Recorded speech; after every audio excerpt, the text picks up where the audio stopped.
Come and dream with me.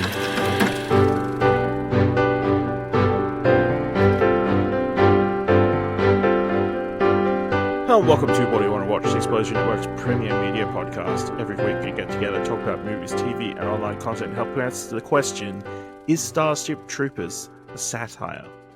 Yes. Idiots. I'm your host, Ashley Obley. Joining me today, Don Blatt. Is this up for debate? Yeah. You didn't see this tweet? Somebody was like, this completely fails as a satire. You know? Kids these days, you know what I mean? There's been a lot of Starship Troopers discourse on X the last couple of days. All driven by Helldivers 2, which we talk about on Platinum Explosion, a PlayStation podcast. So listen to that. But this is What Do You Want to Watch? On today's episode, we're talking about what's our watch history, going over some film news, giving some thumbs to trailers, and letting you know this week's top 3. Kicking things off, I went to see Madam Web, the latest entry in Sony's Spider-Man cinematic universe, from the people who brought you Venom, Let There Be Carnage, and Morbius. We get the story of Madam Web, who in the comics is an old lady who can see the future. But now she's portrayed by Dakota Johnson. Yes. So everybody had been memeing about this movie. Nobody had particularly high expectations. It's not a good movie. Just come out and say that. Wow, okay. It's pretty bad. Yeah, it's very it is it's just very rough, and you know, it feels, I don't know, there's also been the discourse around this. Well, let's just give my overall thoughts. The movie is very corny at times. They've got a very convoluted storyline. I think the performances are solid. I think the movie is actually good when it's these characters interacting with each other. I particularly enjoyed the chemistry between Dakota Johnson and Adam Scott in their small segment together. It just, you know, it feels like a movie that has been, like, you know, messed with to the extreme. Which, if you read about, you know, the movie at all, you know, it certainly has been. Like, from what I read, the movie originally was pitched as Madam Web saving Peter Parker's mother, because it's like the Terminator. She's being targeted to stop the birth of Peter Parker. And that would explain why these characters are in 2003. A fact that this movie makes sure to remind you and let you know of, because they drop every single possible hit from the year 2003. X? You know? Gonna give it to you? No. An X in this? Shitty soundtrack then. There's a lot, like, anytime there's like any like movement, there's like some sort of song playing from the early 2000s. You know, most prominently "Toxic" by Britney Spears. Yeah, it was originally meant to be like a Terminator movie, but then I guess they were like, we need, you know what the people want? They want more female superheroines. So let's shoehorn these 3 Spider-Man female characters into this movie and make it so the movie is actually about Madam Web having to save them from getting killed by Ezekiel Sims, because they're going to kill him in the future. Yep. So Ezekiel Sims is just Peter Parker, right? Oh, it gets weird. Like, I've just assumed that from...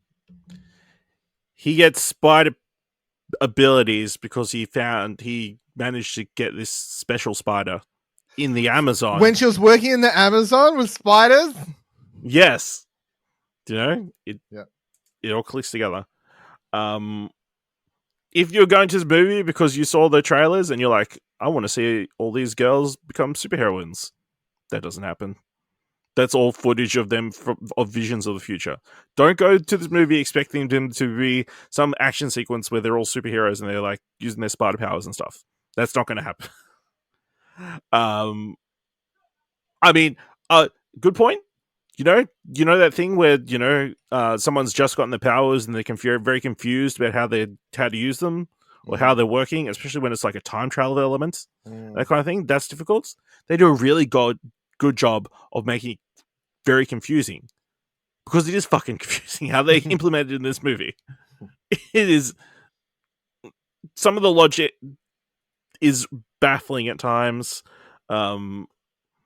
Yeah, it's very, very rough, but yeah, it feels like a movie that was shoehorned in. These female superheroes are trying to catch a trend, and that doesn't make sense, because then why would you still keep it in the year 2003? Why wouldn't you just move it to present day? Because then you have the potential of these characters interacting with Spider-Man or other people in your cinematic universe. But now these teenagers are in 2003, Sydney Sweeney and the others are stuck in 2003. They're gonna be like in their mid-30s by the time Spider-Man becomes a thing. Pushing 40 actually by the time the Spider-Man becomes a thing. So they're gonna either have to do heavy makeup or recast all these people if they want to do it like a team up. It doesn't make a lot of sense. Do I think it's worse than Morbius? I don't. I feel like I would probably. Weird sentence that you've got to. That's even like part of it. If that's I'd probably I mean, I think it might be shorter. so wins. I can put up with all these actors. I don't know if I can put up with Jared Leto again. I don't know if I can put up with Jared Leto again. But on the other hand, there's nobody in this movie that's a Matt Smith-like figure. Yeah, Matt Smith had something. The one thing going for this is there are some solid laughs in this movie, completely unintentional. Well, there's one intentional one where Jogo Johnson talks about her mother dying in childbirth at a baby shower. That might be the biggest laugh I've heard in a cinema for a very long time, because that's pretty dark to talk about that at a baby shower. And then I kind of hope that she got paid well, because it's very obvious she doesn't care about the movie, which is fine. I wouldn't care about it either, but I hope she got paid well.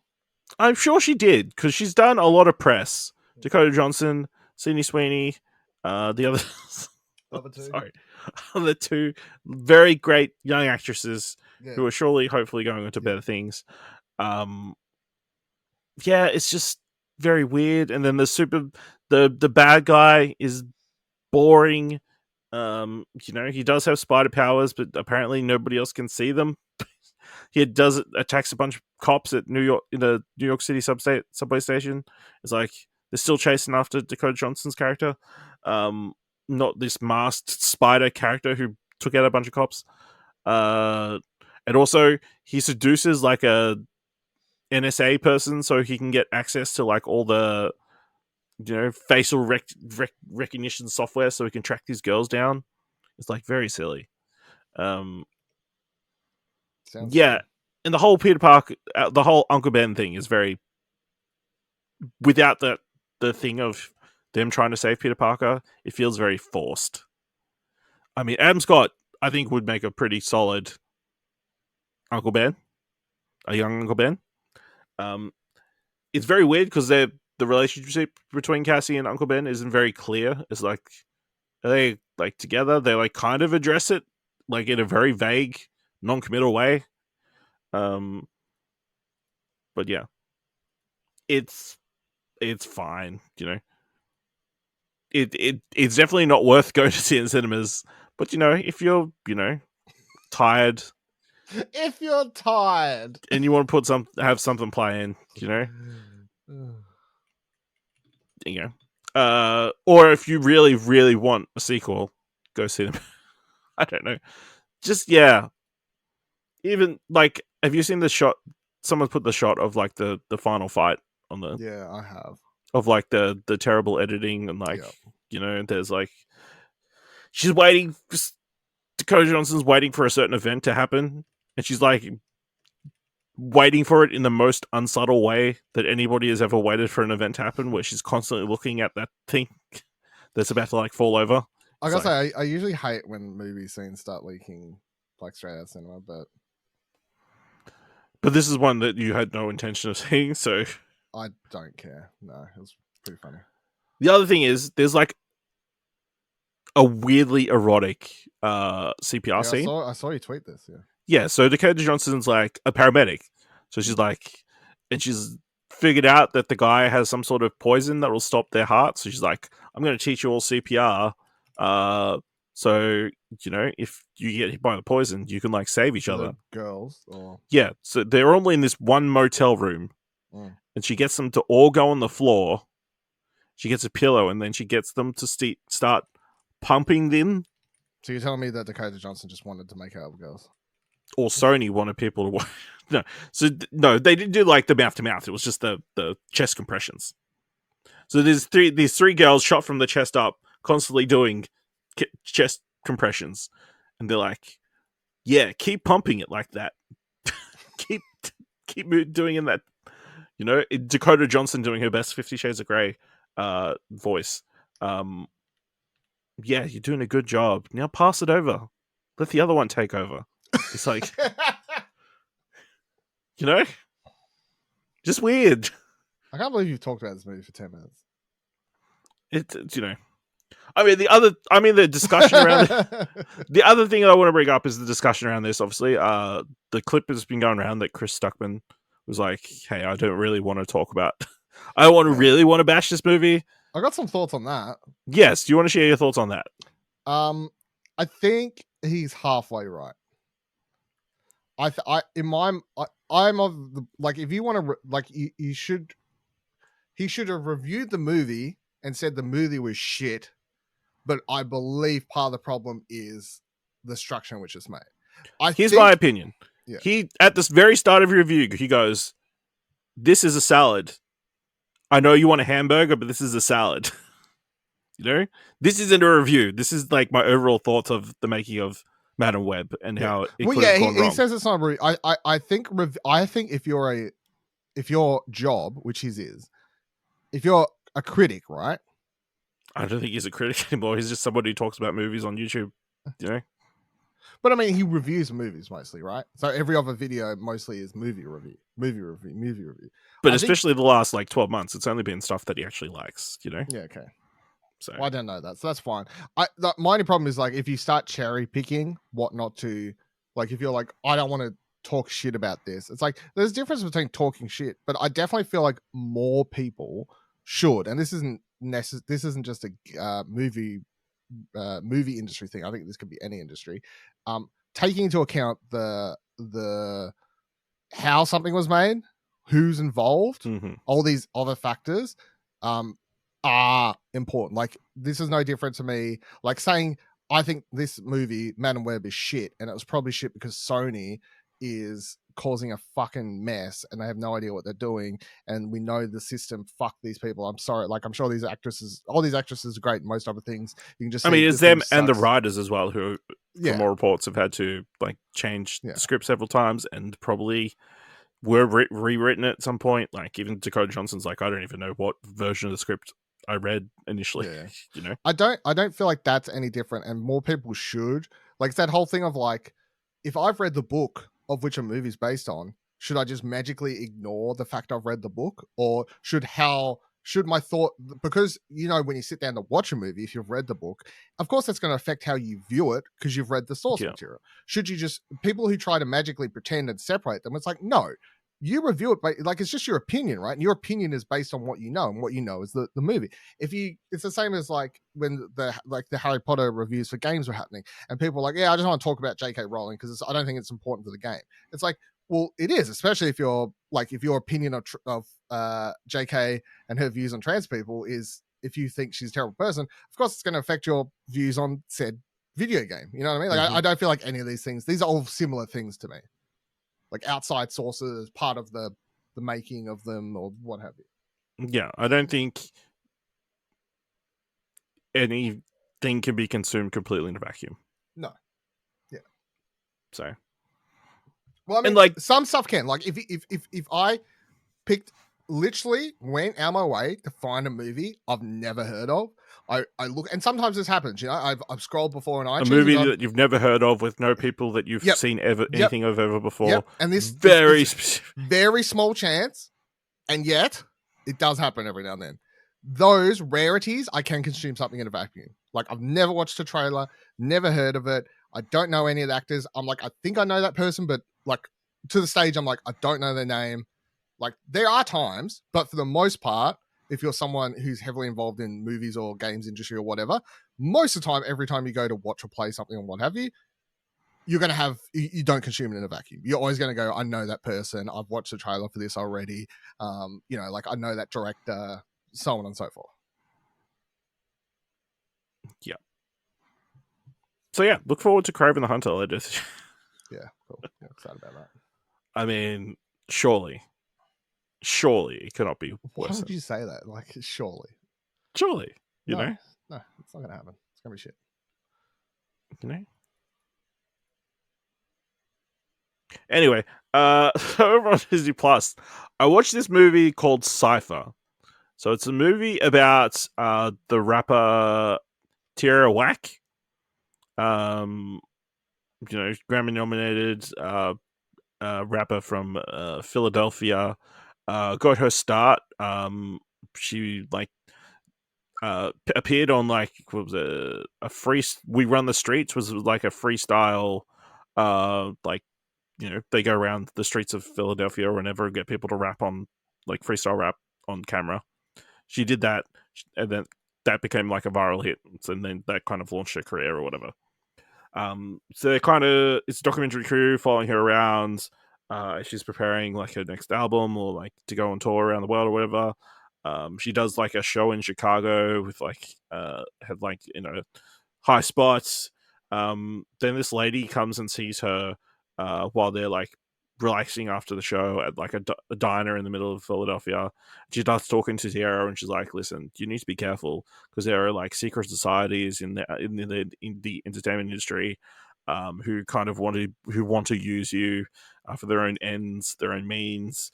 That kind of stuff. She's trying to warn her about it, and Tierra Whack's trying to be polite and that kind of stuff, but just also thinks she's a crazy person. Cut forward a couple of months, and this lady has disappeared. To the extent where the police is calling up to wanting to get footage of the encounter. Her daughter is trying to contact them, and it's very heavy into these conspiracy theories about the oculists who are choose certain members in the entertainment industry, a long running society that have a certain ritual that they do on high standing or up and coming talent. What are you talking about? This is a movie. Okay. Yeah. Fucking hell. But so then, a series of weird stuff starts to happen. The filmmakers start to notice that they've been tagged in this footage of them also being filmed while they're filming. They go into a Target at one point, and they're walking through there, filming and that kind of stuff. And then it gets there's a post on Instagram of them being filmed and doing that. And there's a bunch of other footage of Tierra Whack also being filmed, even footage from inside an Uber or something like that. Very weird stuff. So yeah, this whole story kind of starts to unravel from there. Very interesting movie. Didn't go in the way I was very expecting. Definitely worth checking out. It's definitely going for something interesting. It's definitely try.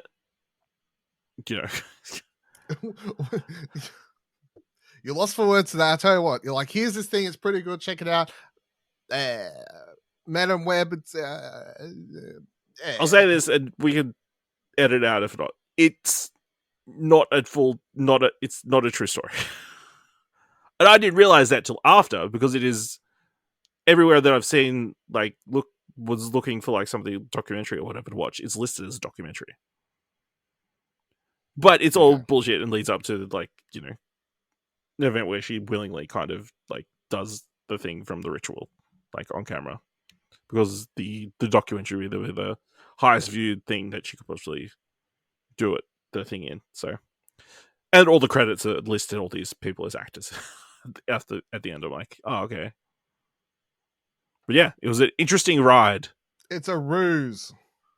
I mean, kind of. I guess you could feel bad that you were This pulled along. documentary catfished me.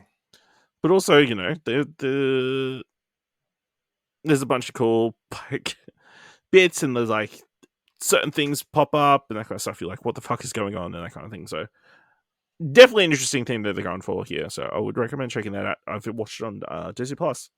Cypher, from 2023. To be clear, I think there are several movies called Cypher. So let's move into the mandatory Netflix segment of the show.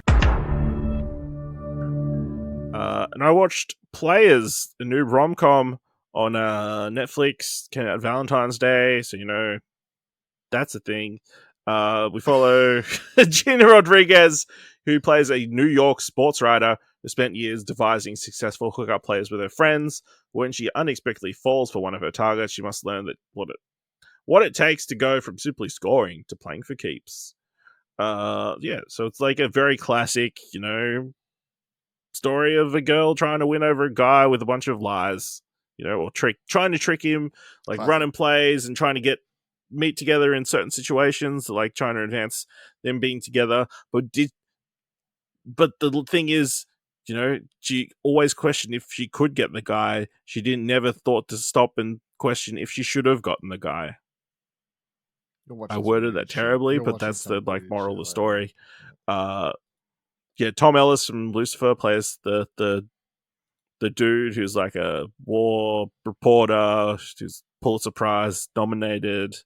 Her crew of friends is really good. There's Liza Koshy, and which I think it's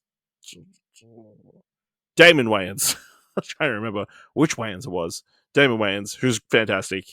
I mean, it's a lot of fun. When the group's together, they have really fun chemistry and like lots of jokes and that kind of stuff. One of the guys is bisexual, so 1 minute he'll want to run a play for a guy, and then the next minute he'll want to run a play for a girl, and that kind of stuff. But it ends up a dumb joke. That's a dumb bit.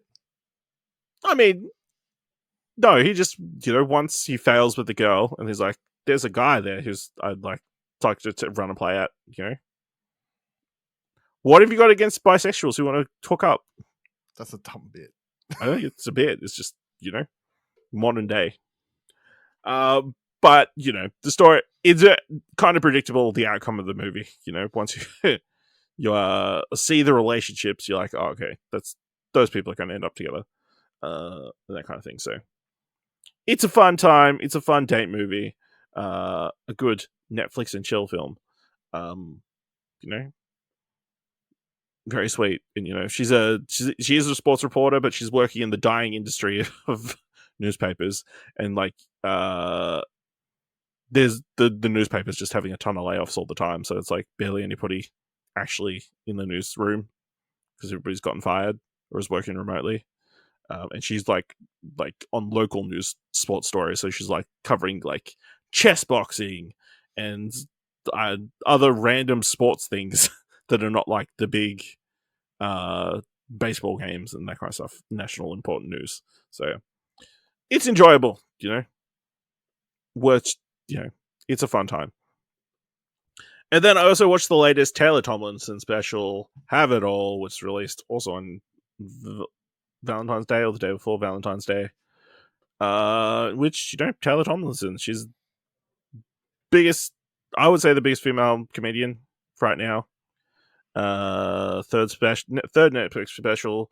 She talks about how she's not dating anyone at the moment. She's been single for like a year and that kind of stuff, and how not dating has been good for her mental health and like for her interests and that kind of stuff.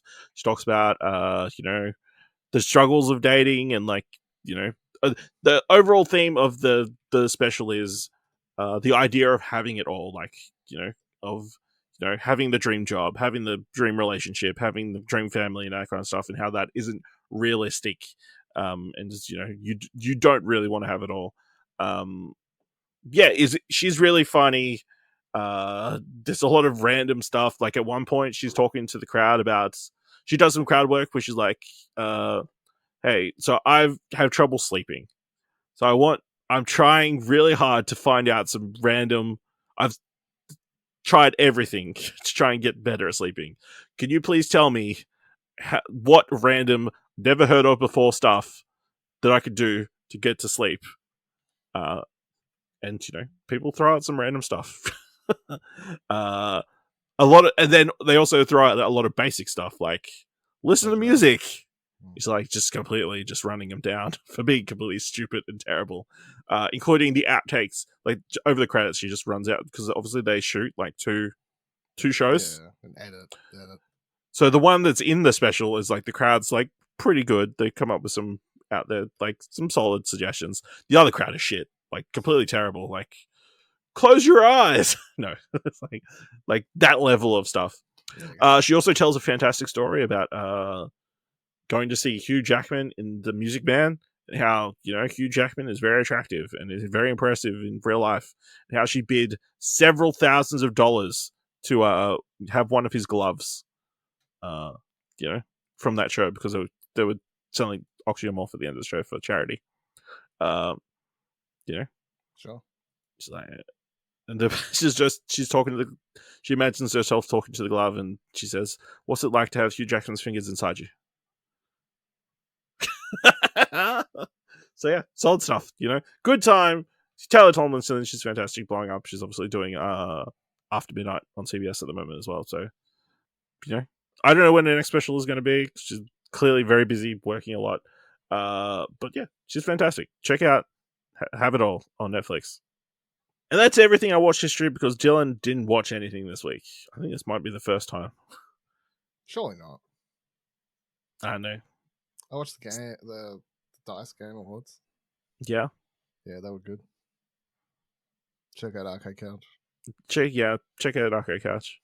Let's go into some film news, and obviously the big story this week is that Marvel Studios revealed who the Fantastic Four cast is for the Fantastic Four movie, directed by Matt Shankman, who did WandaVision. We have Pedro Pascal as Reed Richards, Vanessa Kirby as Susan Richards, Ebon Moss-Bachrach as Ben Grimm / The Thing, and Joseph Quinn as Johnny Storm. Dylan, what are your gut reactions to the cast of Fantastic Four? Yeah, I saw it and thought it was fantastic. I was like, yeah, that's spot on. Cool. Looking forward to it. I love the art. I love the 60s inspiration. I'm keen. Yes, I'm also keen. Like, you know, solid choice. Vanessa Kirby, you know, she's been dying to get in like a big franchise for a while. Impossible. She's in Mission Impossible, but you know, she's a small part of Mission Impossible. Still, you know? she's part of She it. needs a lead role, fantastic lead role. You know, and he's a supporting one. Ooh. She's at least in the top 4. Yeah. You know, top 4 people in that cast. Right. Depends if Dr. Doom's in it or not. Then she's 5th. No, apparently, from what they reported, Galactus is meant to be the big bad of this movie. Sure. And apparently they're targeting Javier Bardem, which I think is very funny to me, because the idea of there being like this massive monster that wants to, massive being that wants to come to Earth and eat Earth, in the 60s, that nobody's talking about in the present day, is hilarious to me, given the discussions that we've had in the several months since Eternals and the guy popping out the middle of the Earth. No one's noticed him yet. It's crazy. No one has noticed him. No one has noticed or talked about him in any really, of these movies. If they release this movie and they never explain why no one ever remembers it, it just does more to go, see, that's why they don't know. People it's never like know weird shit happens in this universe.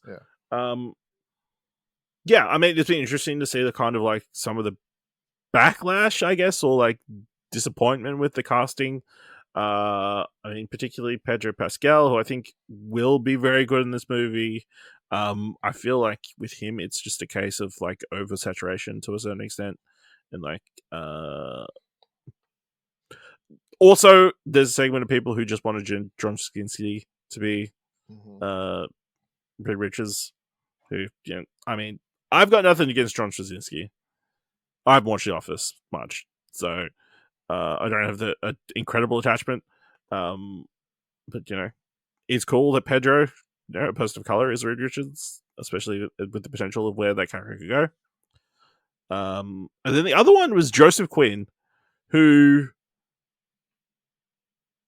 a lot of people are saying is not handsome enough to play Johnny Storm, which I guess is it when the two previous Johnny Storms of Chris Evans and Michael B. Jordan are, the barrier, the people you're comparing him to. I mean, no offense to, any to old Joseph Quinn, but I think people saying that are just only seen him in Stranger Things. Yes. Because, and to be fair, he hasn't been in anything but Stranger Things. Yeah, but if you see him with his haircut and everything, I'm like, well, no, he's got like. And you also think he's going to be in the 60s. Yeah. So in that time period, he'll be, he'll fit. It'll work. Girls love the Beatles. They had crooked teeth. You know what I mean? Like the bar has risen since the 60s. Unnecessarily and unattainably. Yeah, exactly. Yeah, I mean, it's very weird, and there's also like the people. I think there's just also backlash because he was Eddie Munson in Stranger Things, and it feels like part of the audience is like turned against him for his like kind of taking over that season of Stranger Things. I don't know. Some of the people in the scene are weird, is what I'm saying. At least he's not out here tweeting pro Israel stuff. You know what I mean? Yeah. Not saying Zionist is sexy, yeah. So he's got that going for him. Yeah, I mean, the other interesting thing on the back of it is kind of the revisionist history on the Fantastic Four movies and the casting in those, which was not. I mean, it was fine for the time. I'm gonna be completely honest. So the other day, when this came up, and then I was like, "Yeah, man, it's been ages since those two Fantastic Four movies." Hey, and then I go through the whole day. We even record a podcast or something and talk about it briefly. Mm-hmm. And then I lay down in bed, I'm scrolling on Twitter, and I see a picture and someone post, here's the 3 versions of these characters. And I go, there was that one movie, wasn't there? I never watched it. And I completely forgot it even existed. Fantastic. And not even memeing. Like, I went through the whole day going, yeah, it's been like, what, probably since 2007 or something? Like, I completely wiped it from my memory. That's wild. That is crazy. But yeah, I mean, the original cast, well, not the original, I guess.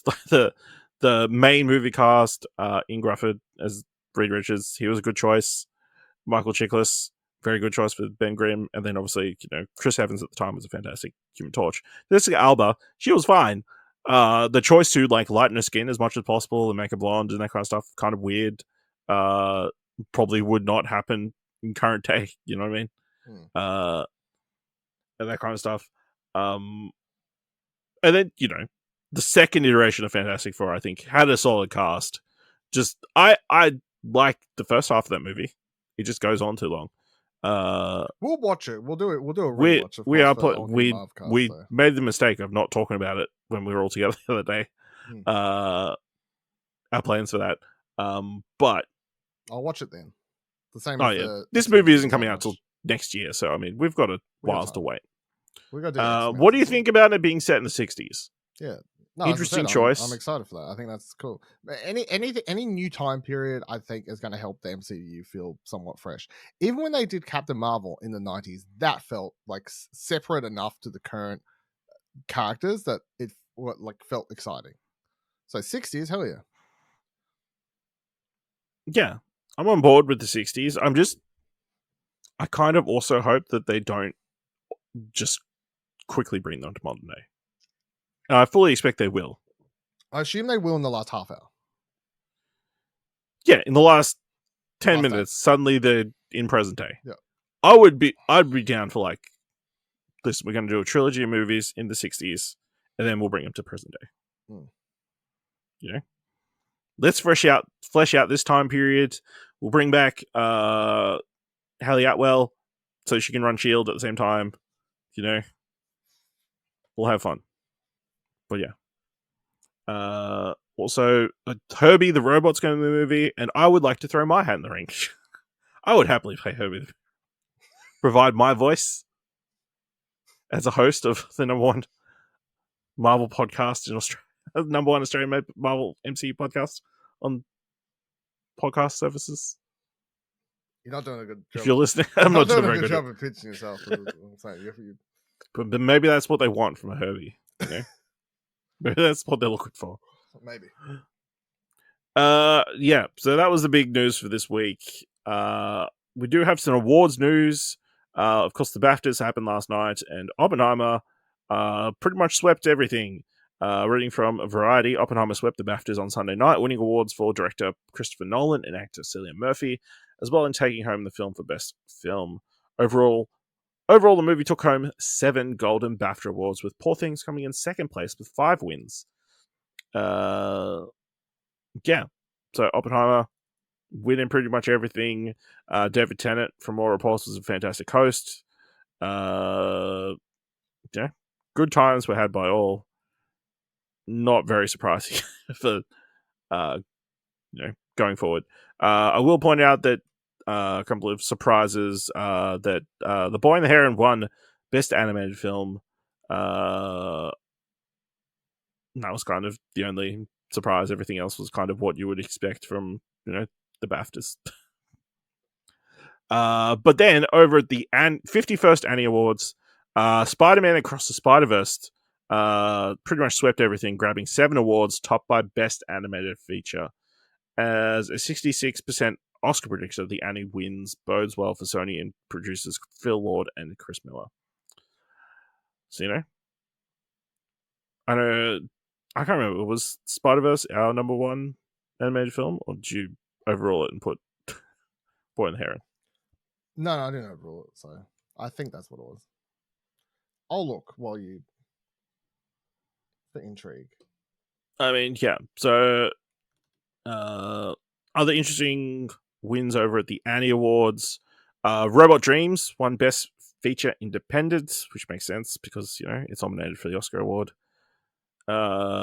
Best Character Animation went to Boy and the Heron. Best Character Design went to Spider-Man Across Spider-Verse.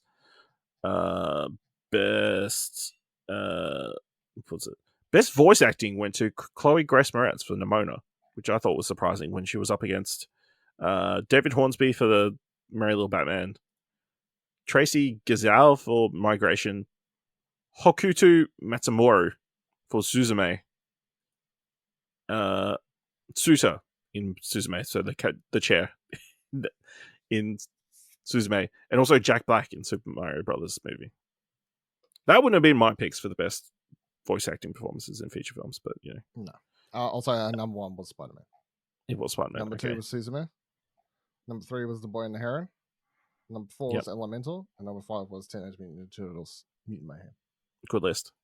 Nimona won. List, okay. For a second there, he was like ready to fucking stab me. Like, did you overrule it? Yeah, I wasn't sure. I couldn't remember. It's third. Boy and Heron's third. It should be second at least, but anyway. I mean, I don't know how it did get second. Because math. Okay. Best animated, best mature audience animated television broadcast production was Blue Eyed Samurai, which made me happy. And that picked up a bunch of awards. Yeah, Annie's this year really good. The highlight was the voice actor for Bugs Bunny, prominent voice actor from the Looney Tunes, coming out and saying, release Cody vs. Acme. Yeah. In the voice. I can tell you what was the highlight. So I haven't watched this. I've been at work all day. The only thing I saw on Twitter today, or X, whatever, while the show was happening, was some stupid fucking person on the red carpet and asking Andrew Scott a very dumb question. At the BAFTAs, yeah. At the BAFTAs. Did you see this? I saw a tweet about it. I didn't actually watch the clip. I couldn't bring myself to watch the clip. It's super awkward. It is. So he goes, hey, I'm going to it's not as awkward if I explain it, you know what I mean, rather than watching it. Will you say I'm going to spoil it for you? Yes, I'm going to spoil the interview for you. So Andrew Scott said talk about his movie he's nominated for, several time nominated movie. The interviewer goes, you're friends with Barry Keogh, aren't you? And he goes, yeah, good friends with him. He goes, what was your reaction to seeing the naked dance scene at the end of Saltburn? And he goes, and then doesn't say anything because awkward, like you're asking someone about like a nude scene. Very weird. People in the comments like, if this was a female to female, then this just wouldn't happen. Like, hey, how'd you react to so-and-so's nude scene and that thing? And then he doesn't say anything. Instead of moving on, the interviewer then goes, there's been a lot of discussion around it being a prosthetic. Do you have anything to say on that? Do you know? Fucking weird. That's very weird, yeah.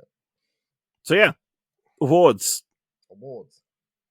We need to do our predictions probably next week, just so you know.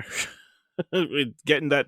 It's creeping up much quicker than I was expecting, you know. It's only a few weeks away, the Academy Awards, so start prepping. The other thing that caught headlines this week was Christopher Nolan would love to make a horror movie if he can find an exceptional idea. He's done some. Some would say. Begins. Oppenheimer. Insomnia. He's done them. Right? Yeah, so he was asked at a British Film Institute panel discussion in London if he would ever make a horror movie. Nolan said he loves playing with the genre and would do so if he stumbled across an exceptional idea. He said Oppenheimer has elements of horror in it, definitely, as I think it is appropriate to subject matter. I think horror films are very interesting because they depend on very cinematic devices. It really is about a visceral response to things, and so at some point I'd love to make a horror film. But I think a really good horror film requires a really exceptional idea, and those are far and few between, so I haven't found a story that lends itself to. And this brings it to this week's top 3. Definitely in the top 3. This week's top 3 is top 3 horror franchises Christopher Nolan should direct. And let me just say at the front, this is a fun thought exercise about which franchises he could potentially direct. So Dylan, if your number one choice is something original, I'm going to be pretty pissed. All right, so I'm going to say I didn't quite play within your your thought experiment rules. I have picked 3 movies that aren't franchises, but I would pick as, because I couldn't think of any horror franchises I'd ever want him involved. So I tried to pick 3 horror movies that I feel like he could do a good version of, or at least examples of the types of horror movies I think he would be good at making. Is that as long as you have 3 actual I movies. have 3 actual movies, but they're not franchises. Okay. That's fine. Okay. Dylan, what's your number 3? Number 3 is The Wicker Man. So The Wicker Man, 1973, great film, fantastic. They remade it, of course, 2005, I think it was, starring Nicolas Cage. The Bees! The very memed film with the remake. So it lost a lot of its charm, I guess you would call it that, because it's literally just, and the thing is, original, Scottish police sergeant, Scottish people, English actors, all that sort of thing, and then the Hollywood version is like just a bunch of, Americans, and it loses a lot of that, like, that the charm of it actually having a setting and characters and just feeling like it's sort of this island off Scotland and where these weird things could happen, like pagan rituals and shit like that. But I feel like Nolan could go well this one because, again, playing into what I think he would do quite well in horror, this could build up slow tension to the final climactic act of the film. And throughout all of it, there's a mystery, there's a sense of dread, there's a building. That's the kind of stuff I think he would be quite good at. It's a very character-driven piece as well, with one main lead policeman at the front of it. So, with The Wicker Man. Okay. My number 3 is Alien. He's done stuff in space before. It makes sense, something a little bit more action. He's done stuff in space before. Bam. A little bit more action based, which is probably more his wheelhouse. Give him a big budget, let him go crazy.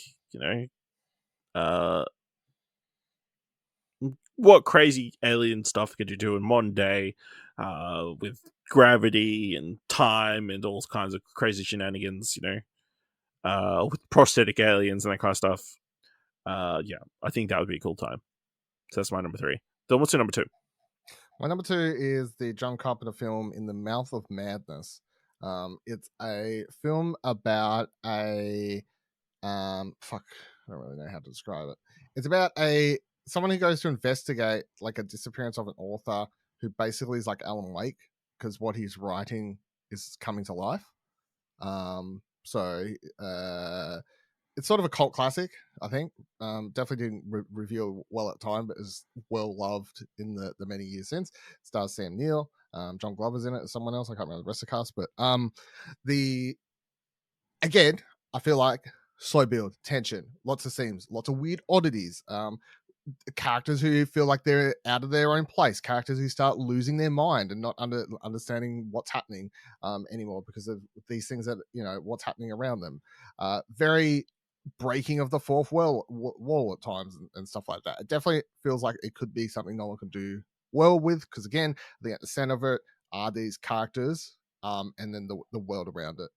And it'd also be a good movie where you could get lots of boom scenes, I think. So that was my I don't know if this cut that out, but that was my boom. That was my Hans Zimmer soundtrack.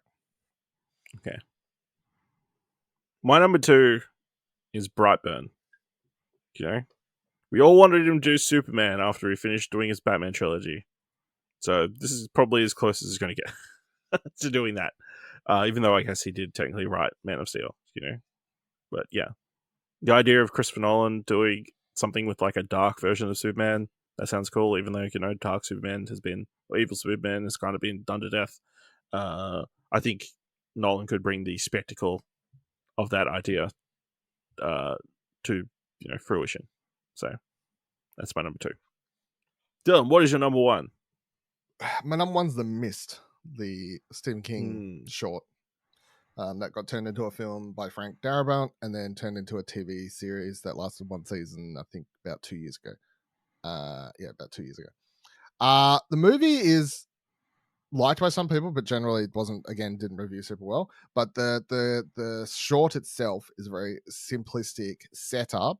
But again, I think would work really well for this could be another example of something I think Nolan could do quite well because it's literally, hey, crazy mist starts spreading across town. Presumably, everyone presumes, and I would too if I was in this scenario, it's, people walk into it, they don't come out, they're probably dead. Crazy weird stuff. Maybe there's monsters, maybe there's not monsters. Who knows what's going on? Again, lots of questioning, lots of what's actually at the heart of this story. What's the truth? What's not the truth? But all these people get stuck together in a supermarket, and then they got to learn to work together. So at least that's how it played out in the Frank one. The TV series that they did a couple of years ago, they tried to explore characters at different locations and traveling around in a car and all these different things. I mean, whatever direction. But again, I think the 3 things I've picked, I'm trying to go I think what Nolan could do quite well is either cosmic horror sort of stuff or stuff where the characters are the main central piece and there's lots of mystery, lots of build up to that final sort of scene act. I think that's what would work well for him. Yep. And your number 1 is going to be some fucking trash thing. I thought you're like, Dylan isn't going to give serious answer to my fucking thing. I picked 3 really good films. I think I was quite happy with I thought you were going to cop out. That's what I thought. I didn't cop out. I did 3 very good movies. I think 3 very thought out answers. What's bullshit number 1 for you? Number 1. Yep. Final Destination. Can you imagine Christopher Nolan coming up with crazy ideas for how to kill these people off in completely random ways? And he'll do it in complete practical things as well. He will drop an airplane from the sky so it crashes into this one single person in a field. The scale of this it's so funny to me because again, this is he will sign off on someone's head getting decapitated. He'll find a corpse and he will put it on screen. This is practically separation of genre awareness for horror, and also I feel unaware, disawareness for Christopher Nolan himself, because what you're describing is pretty much antithetical to what I'm describing as. He loves the Fast and Furious films. Doesn't mean he's you want to pretend he's a high fanciful guy. He is when he's directing. He'll break it.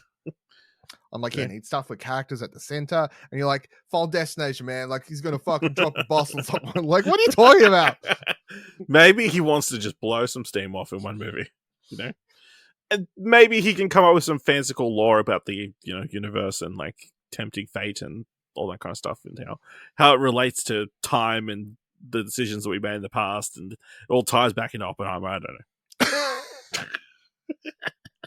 know. Ties back into Tenet.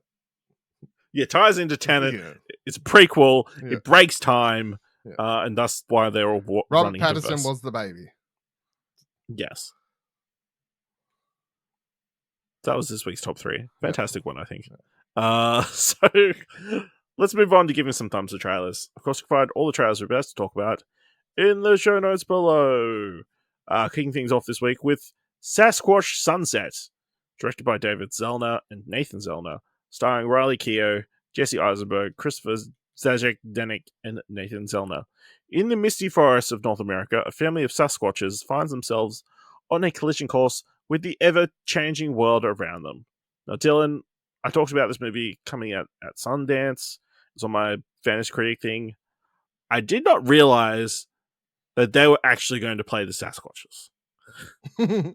I thought they were just going to be the people who come across Sasquatches in the forest. No, each of these actors is playing a Sasquatch. Mm-hmm. Dylan, what do you think of trailer for Sasquatch Sunset? I'm highly intrigued. I'm gonna go one up, one down for the trailer because it's hard to do a good trailer for this, I think. But yeah, I'm highly intrigued. I feel like this is definitely gonna be a movie that you'll either watch and like, there's no mid ground on this movie, right? You know? Yep. You'll be either like, this is one of the best things released this year, or that was one of the worst things released this year. That was like, why did it waste of my 2 hours of my life? That's how people are going to come out of this. Yeah, I'll see how that is, because it's at least 90 minutes at least feature length. Yes. 90 minutes of Sasquatches grunting. Yes, very little dialogue. Seems to be environmental themes. Yeah. Yeah, I agree. One up, one down. This definitely seems like a hard sell, and is obviously heavily reliant on like quotes from Sundance and that kind of stuff, pumping up the movie and that kind of thing. But the shot of like them showing the cast next to these complete Sasquatches is funny. Especially when you imagine Riley Keough, very pretty lady, Sasquatch with prosthetic Sasquatch boobs. Maybe they have real boobs. You don't know. I don't think so. You know, I don't think they could. Don't think they're that coloration. Maybe they can't let them. So Sasquatch Sunset is releasing in American cinemas the 12th of April. Currently, no Australian release date. Next trailer is for Iwaju, and I would like to apologize in advance for the following. Created by Ziki Nelson, Hamid Ibrahim, Tolowalakin Olowofiku, starring Simisola Gibadmosi, Deo Ikini, Femi Branch, CG Sotan, and Warich Opia. Tola, a young girl from a wealthy island, and her best friend Kole, a self-taught tech expert, discover the secrets and dangers hidden in their different worlds. Dylan, what do you think of this new Disney limited series? One up, one down for the trailer. I think it's a very generic sort of animated series trailer. If I didn't know that it was actually from a group of, like, the series is coming from Nigeria, bunch of, like, you know, fresh eyes and talent behind it, I'd probably be less interested. But I'm at least wanting to check out the first episode just to see what's on show here. But I think the setting, that we're like, it's a future Nigeria, but I'm like, yeah, I get that, but at least as far as it's presented within the trailer, it just looks like a standard sort of animated film to me. So yeah, I'll go one up, one down. Yeah, I agree. One up, one down. I don't think the animation is super impressive, especially it's just fine. You know, we've kind of been spoiled in the last. It's fine. Like, but it also doesn't. If this had been released 5 years ago, we'd be, yeah, that's really good. Yeah. But it also we've doesn't kind have of been anything that spoiled. like stands out. Just looks like anything else. You know what I mean? Yeah, except the character's all black, so that's the Well, only yeah, difference. true. You know, Yeah. it's like African setting. I do enjoy this gecko robot. It feels like he's got to be a robot, right? The way it's like Find out, man. eyes You know? clicking and slightly What- moving you and have to watch. growing and stuff. But You have to watch and find out. I'm here for that. You know, it's going to be the thing or hit thing everybody kids wants. They want this gecko. So yeah, this is coming to Disney Plus on the 28th of February. Next trailer is for Apples Never Fall, created by Melanie Marnich, starring Annette Bening, Sam Neill, Alison Brie, Jake Lacey, Georgia Flood, Connor Merrigan Turner, and Essie Randalls. Former tennis coaches Stan and Joy have sold their successful tennis academy and are ready to start what should be the golden years of their lives. While they look forward to spending time with their 4 adult children, everything changes when a wounded young woman knocks on Joy and Stan's door, bringing the excitement they've been missing. But when Joy suddenly disappears, her children are forced to re-examine their parents' so-called perfect marriage as their family's darkest secrets begin to surface. Dylan, what do you think of this latest series based on the book from the creator of Big Little Lies and The Seven? What was the other one? I can't remember what the other series was.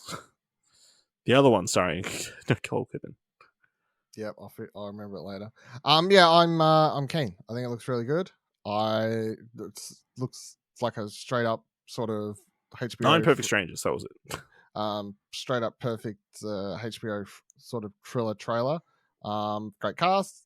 Yeah, I'm keen. Double thumbs up. Yeah, I'll give it 2 thumbs up. I will say it's a Peacock series, so you know. Yeah, but it just looks like the trailer. It looks like looks like a good cast, interesting idea. Well, not super original idea, but you know, it seems like it's going to have good execution, based on a very respected book. Cool to see Alison Brie in something a little bit more dramatic. It's cool to see Sam Neill in, like, obviously this was shot in Queensland, I believe. I hope so, because the author's yeah. Australian. Film began in Queensland and some shot in London, apparently. So, yeah, I think it looks very good. Solid cast. Interested to find out the full mystery. So, Apples Never Fall will release in full on March 14th. Next trailer is for American Dreamer, directed by Paul Dector, starring Peter Dinklage, Shirley MacLaine, Kim Quinn, Danny Pudi, Danny Glover, and Matt Dillon. Dr. Phil Loader, a low-level adjunct professor of economics at Harvard, has always dreamed of owning a home. His wish becomes a possibility when a lonely widow offers Phil her sprawling estate for pennies. The deal, however, is too good to be true. Dylan, what do you think of the trailer for American Dreamer? Yeah, it looks very funny. So I'm going to double thumbs up. Peter Dinklage falling out of windows, breaking things, saving this woman's life, even though he doesn't really want to. There's a family. I don't know. It looks like dark humor to the, you know, I can get aboard. So yeah, double thumbs up. Came for this. Yeah, 2 thumbs up from me. It's interesting. Conceit. Apparently, it's based on like a story from This American Life. So like, Okay. this is an actual, probably real life scenario Yeah. where this lady has sold her house to somebody. So she sells her house to this guy, but she's going to live in it with him until she passes away. Mm-hmm. But it turns out her will's going to be contested, so the kids think, you know, they'll have their own, you know, they'll be able to claim the house despite her selling it to him. Yeah, it's like one of those things. Like, imagine how that works out. Like, what, like, so if she does die, it's like, what, legally they have to sell it to solve it, or like, I don't know. In America, do they just like fight? I don't know. Like, what's? It's like, yeah, it's just this guy getting him into a silly situation, and like just the scene of him like crying at the end, very funny. You know, Peter Dinklage, he's fantastic, so I'm very keen to check this one out. It is releasing in America on the 8th of March. There is no Australian release date. I feel like he hasn't done a comedy for a long time, like straight up comedy. He was in that. We watched a trailer last year, I want to say, for something. Do we? The one where his muse is Hex says It's gonna sound weird. What? Are you This talking the one about? where he has sex with the doc or the boat captain, and then he writes a musical about it, and then she starts stalking him. Nah. Yeah, I didn't think you would remember. Nah. She Came to Me Right, I don't remember that at all. with Marissa Tomei and Anne Hathaway. No. See, Did I like it? as soon as you finish watching the trailer, talking about it out of your memory. Out Yeah. for you, you know? Last trailer for this week is The Sympathizer, developed by Park Chan-wook and Don McKellar, starring Hoa Zonde, Fred Ewan Khan, Tony Leigh, Kyo Chin, Sandra Oh, and Robert Downey Jr. The series is based on the story of the captain as North Vietnam plant in the South Vietnam Army. He is forced to flee to the United States with his general near the end of the Vietnam War. While living within a community of South Vietnamese refugees, he continues to secretly spy on the community and report back to the Viet Cong, struggling between his original loyalties and his new life. Dylan, what do you think of the trailer for The Sympathizer? Double thumbs up. Looks fantastic. Can't wait. Lots of talent involved in this one, including Robert Downey Jr., Robert Downey Jr., Robert Downey Jr., and Robert Downey Jr. But then Can't believe they cloned him. Yeah, it's crazy. And then Park Chan-wook directed a couple episodes. Fuck yeah, let's go. Yeah, 2 thumbs up from me. I mean, it's going to be interesting how they tackle it, and like, because you're going to be questioning his loyalties the entire time as to which side he's going to be on. Yeah, I guess in that's the end, point, or which though, right? that's the point. Like, and that's kind of what they're pushing. Like, maybe the symbolism was a little bit over the top in this trailer, like with the constant like bring up the two faces and that kind of constantly divided and that kind of stuff. I feel like hopefully it isn't that heavy-handed in the show, but you know, it works for this trailer. Yeah, Park Chan-wook being involved, like very involved in the process, and obviously it being produced by A24, it all signs point to it being very good. It ticks a lot of boxes. And yeah, Robert Downey Jr. looks really good. Sandra Oh looks really good. Yeah, I'm very keen for this. So this is releasing on Binge 15th of April. Hell yeah, A24 thing coming to Australia. Let's go. Yeah, at the same time as in America. It's crazy. Let's go. If only that was a constant. Fuck. Hey Dylan, this week, what do you want to watch? I would love to watch lots of things, but I don't believe any of what I was trying to quickly check to see if my cinemas decided to randomly play things. But let's find out together, because I think it's too early in the week, probably. I highly doubt it. Yeah, no, they've already got Thursday on there. That's fucking fine. All right, so I would love to watch Driveway Dolls or The Zone of Interest. Mm-hmm. That'd be my 2 picks. I got nothing for TV. Yeah, I got nothing for you. There you go. I'm not watching anything this week because none of those things are showing here. But you know, I'd love to watch those things. Yeah, I will be seeing Driveway Dolls. Good for you. But next Tuesday, so before the next episode comes out, American Fiction will be on Prime Video, so we can watch that. On the TV front, I look forward to it. Yeah, I'm morbidly curious to watch Avatar: The Last Airbender. My interest in the show has decreased somewhat rapidly.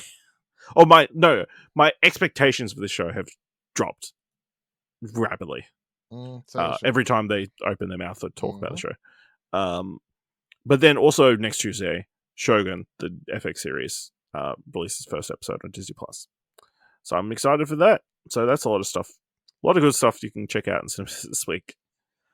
If they play where you are. Yeah. Let us know what you want to watch this week by going to explosion.com/Twitter or jump into Discord at explosion.com/Discord. If you want to help us out here at What I Want to Watch, leave us a review on Apple Podcasts or on Podchaser, leave us 5 stars, and you can leave 5 stars, or just tell people about the show. And if you've enjoyed this episode, enjoyed all our Christopher Nolan horror movies that you should direct, I thought that was all worth $1, head on over to our Ko-fi page at explosion.com/support. Thank you very much for listening. Until next time, keep watching stuff, I guess.